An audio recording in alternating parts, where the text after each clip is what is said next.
Good afternoon, everybody. This is Wade Fox. I'm your host for this session of Second Opinion. I'm glad you're watching today because we have a very, very interesting guest. We have the other Baker. We have Rich Baker. He is here. He's a candidate for the Governor's Council.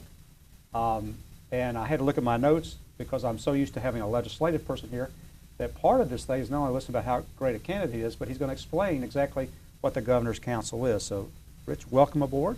Well, welcome, Wade. Thank you very much for having me on your show. I'm honored to be a guest here. Okay, well, let's kind of start at the top and work our way down so that people stay interested in this. But give us a little background about what the Governor's Council is. Well, it's probably one of the most important positions in Massachusetts government that nobody knows anything about. We're on the ballot every 2 years. It's on the ballot. Actually, it doesn't even say Governor's Council on the ballot, which causes a lot of confusion. It says counselor.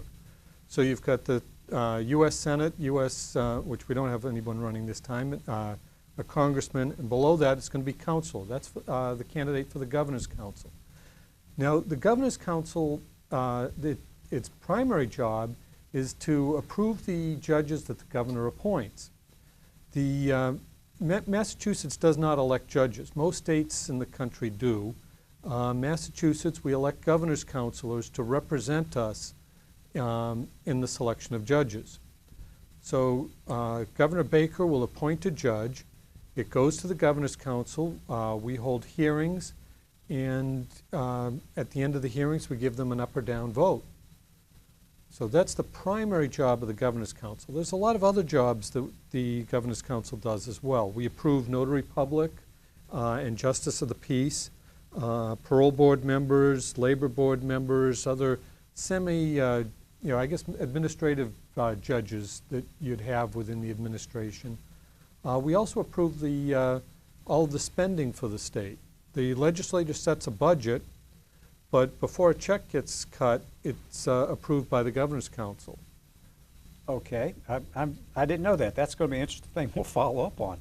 Well, the interesting thing in looking at the minutes for the Governor's Council is they approve a very round $1 billion every meeting or two without looking at the details. And when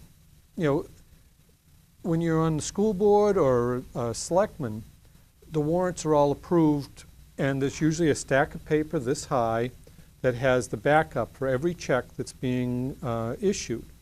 And they're approved by the selectmen. I don't see that with the Governor's Council, and I've got to dig further into it because they have the authority to do that. In New Hampshire, talking to the Governor's Council is up there, every contract over $10,000 is approved by the Governor's Council. Well, let's go back to the council then. Sure. Here. Is the council a partisan race?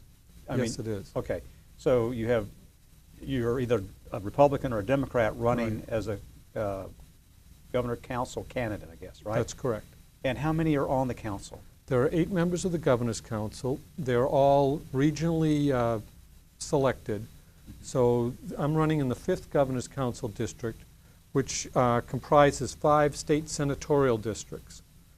So I've got the 1st Essex, 2nd Essex, 1st Middlesex, and 1st and 2nd Essex and Middlesex districts, which basically means everything from Pepperell to Rockport, from Salisbury down to Salem. Okay. So all of the Merrimack Valley, all of the most of the North Shore. Okay, and is there a incumbent in this race, or is this? I mean, do you have term limits or anything like that? No, there's no term limits. They're 2-year terms, so every 2 years we're on the ballot. The current Governor's Council is Eileen Duff from Gloucester. She's been on there for 2 terms right now. Okay. Okay. So, and when you vote on judges, I'm just trying to make sure there's 8 of you. So a 5-3 is a positive. I mean, do you? Yes. Is that how you? I hate to ask, is that how it usually is, or does it fall out partisan, or is that? Many times it's 8-0, but recently there've been a number of them that have been 4-3 or 4-4. And with a 4-4 tie, the lieutenant governor who chairs the Governor's Council can vote. but she has to adjourn the meeting, call Governor Baker in to run the meeting while she takes the vote, and then they adjourn the meeting again, she takes over, and Governor Baker goes back to what he's working on. Okay. So let me ask you, give me a little bit of your background about how you came to decide to run for this thing. Well, I've always been one to serve both on nonprofit boards and in the local government. I've served on the Pentucket Regional School Committee for a couple of years. I'm currently on the Board of Assessors for the town of West Newbury. I actually also ran for Congress back in 2008. So I've always been someone willing to step up and serve, and this is a position that I felt needed a new governor's counselor. And do you have to be a lawyer to be one of these, I guess? I'm asking. No, and fortunately you don't, because I'm not a lawyer. Okay. That doesn't mean I don't work with the law. Okay. I do everything with patents that you can do without being an attorney. So I argue with patent examiners. I write briefs back and forth with patent examiners on getting patents allowed. I've managed patent litigations. I've been in chambers of federal court judges when the judge is pounding our heads together trying to get us to settle a case because he didn't want to send all of this technology to a jury to try to figure out what the technology was all about. Okay. So the council basically approves, I guess the best way to put it,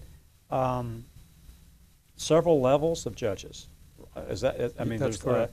We have like the Supreme Judicial, we've got a Superior Court, and then District Court. Yes, Now, Court does that of mean Appeals. you approve all three of those levels? Yes, there's approximately a little under 500 judges in Massachusetts if you count the magistrate judges, which are also approved by the Governor's Council.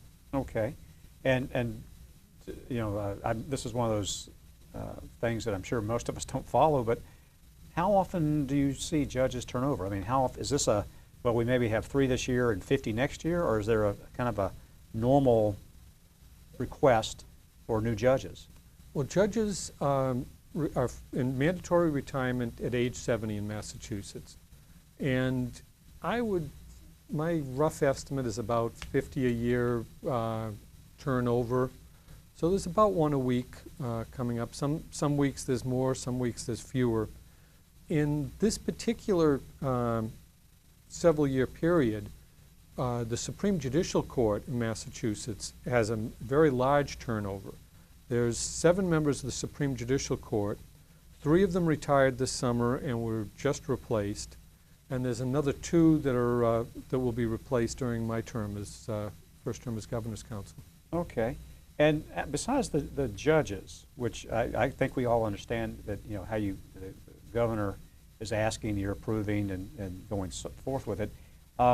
What else does the council work on? I mean, you know, do they have anything to do with policy, like with pardons or the death penalty or any kind of drug policy? Or do they make policy, or do they just look at the judges and say, oh, we think that he would be good and adjudicate this certain way? I mean, how do you decide whether somebody's really a good judge or not?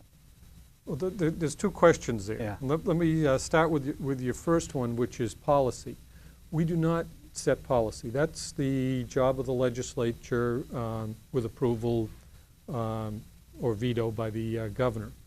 The Governor's Council is looking to approve appointments and more dealing with the judicial side, and it's the executive branch's input to the judiciary and the people's input as well. But we do deal with commutations of sentences and pardons would come before us. The governor would recommend them, and they'd be approved by the Governor's Council. Okay. So, and then your second question, I've forgotten. I'm sorry. Well, I was asking about how you judge whether a judge is worthy or not. I mean, are these people usually coming up from, like a district court judge is going to go to something else? Once they're into the system, are they in the system, or are this for people that are outside the judicial thing that want to become judges? How do you do that? It's a mix. when you get to the Supreme Judicial Court, the Court of Appeals, very often your judges are moving up from district court or superior court. When you're looking at superior court or district court judges, they're often attorneys that are in the community that have submitted a resume. And the process actually steps back a little bit before what I've mentioned before, is an opening comes up, they post it on the state website of what there are for judicial openings, and attorneys send in their resumes. Mm-hmm. There's a judicial nominating board that reviews all of the resumes and does a first pass and will recommend to the governor one or two judges. And the governor then picks one of those and sends it to the governor's council. So by the time it gets to the governor's council, there's been one set of review or two sets of reviews actually, on the judge before they come to the governor's council.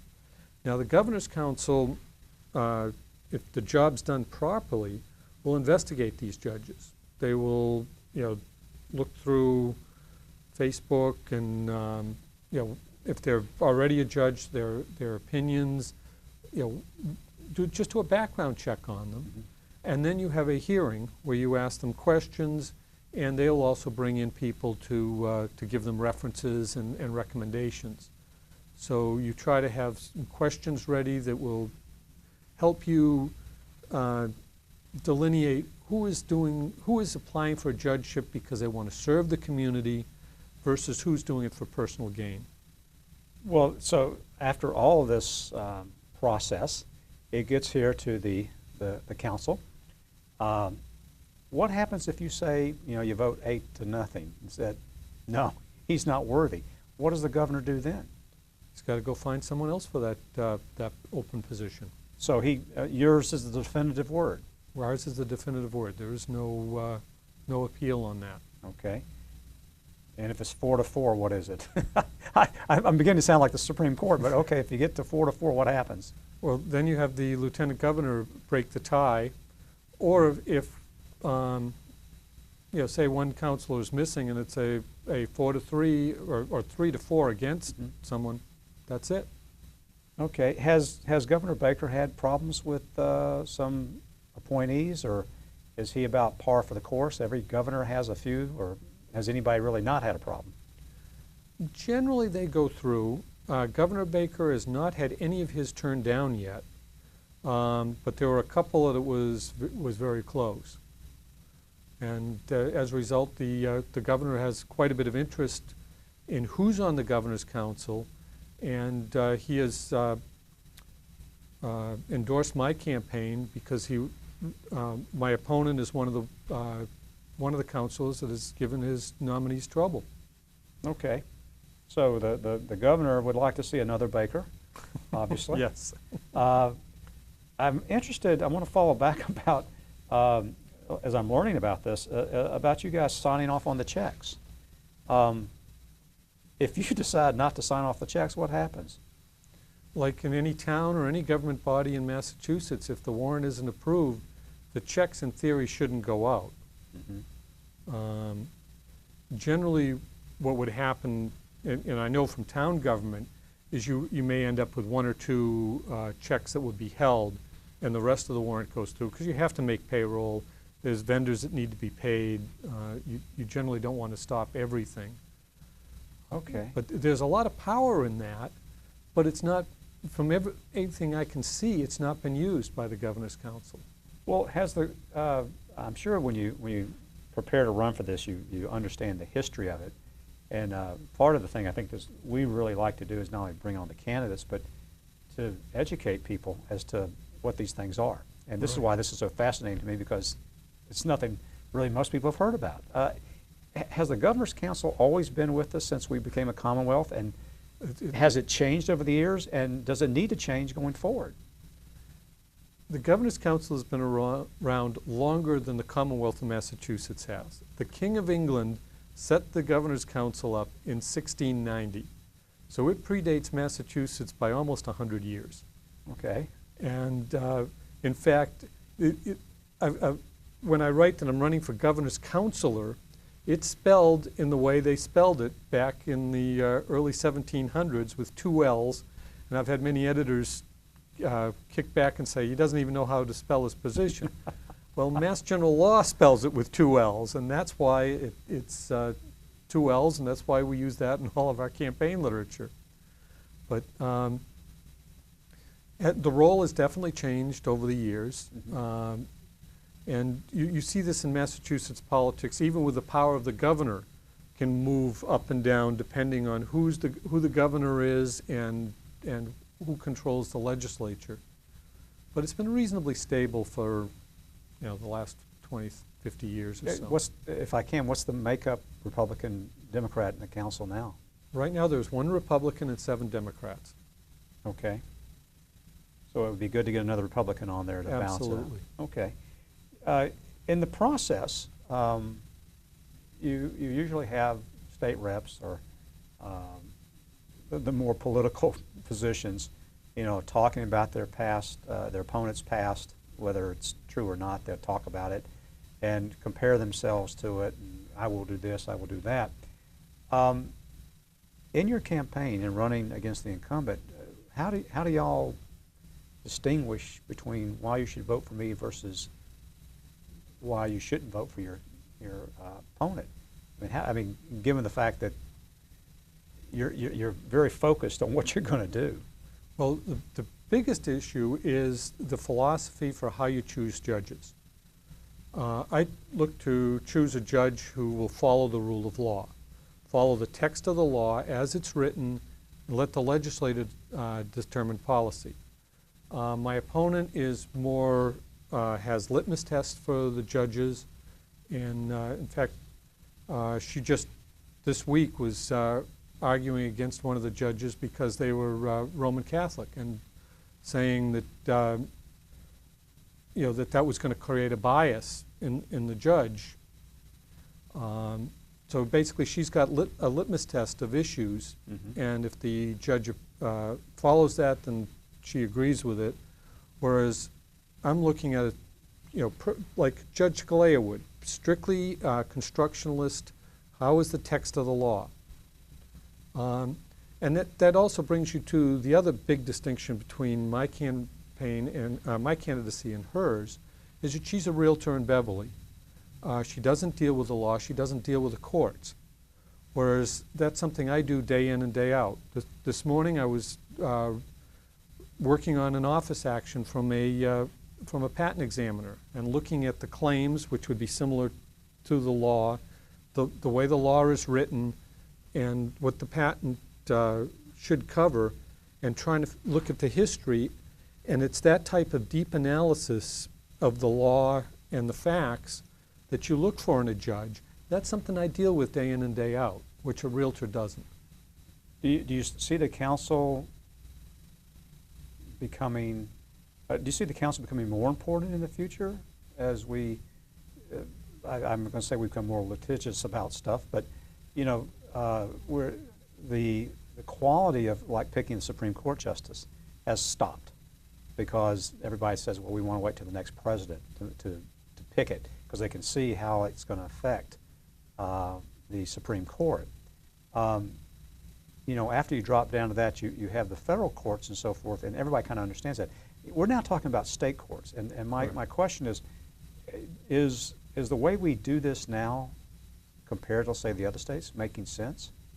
Do you think the council is really, I know it goes back into before the state was founded, but is it really the best way to pick judges nowadays? I think it is, because the other option of electing judges means you've got a judge going up for election. They have to run a campaign. How, as a judge, where do you get your money to fund the campaign? You've got to go to the attorneys that appear before you. And it's then very, very hard not to have bias or an appearance of bias. The judicial appointments fit much better into a representative mode. Okay. Well, I assume that you really don't debate. You don't really have like debates, or do you have debates? No, we do. Was on a cable TV show in Beverly a week ago with my opponent, and on, I think it's the 18th of October, there are 2 debates. One of them run by the Valley Patriot at the North Andover High School. We're debating at 5 o'clock, and then the League of Women Voters in Haverhill will have us debate at 7:15 that same evening. Okay. At Haverhill High School. So that's going to be a big night for debates. And just so that we can generate interest for people to go see this, what are the things you debate? What we've talked about in the show, or are there other things that, you know, this is my background, that's your background, this is fair, or that's not fair? The reason why I'm asking is because a lot of times, you know, you have the candidates that are running, they kind of can change their mind after a while, but, you know, if you're, I tend to look at this as almost like the judiciary. You've kind of gone above just the normal politics. So, how, you know, what kind of points do you debate? It's going to be just what we've been talking about. The how do you select judges? Rule of law versus litmus test. You know, backgrounds, how you ask the questions, and there'll be a lot of just educating the listeners on what the Governor's Council is. Well, good. Well, Rich, we've covered a lot of things. I've learned an awful lot. I'm sure everybody out there has too. As we look at what I can only consider the media clutter that's going to suddenly start to fill up all the way up to Election Day, if people are interested more about helping you or finding out more about you and so forth, do you have a phone number or a website or a campaign office that they can contact? Sure. My website is www.richbaker.us. You can also call me at 978-257-4101. That's my cell phone, so you can get me most any time, and after I'm elected, that number is still going to be good. And I have an office at 291 Main Street in West Newbury. Great. Rich, thank you so much. It's been fascinating. It really has. And if you ever have a question, always make sure you get a second opinion.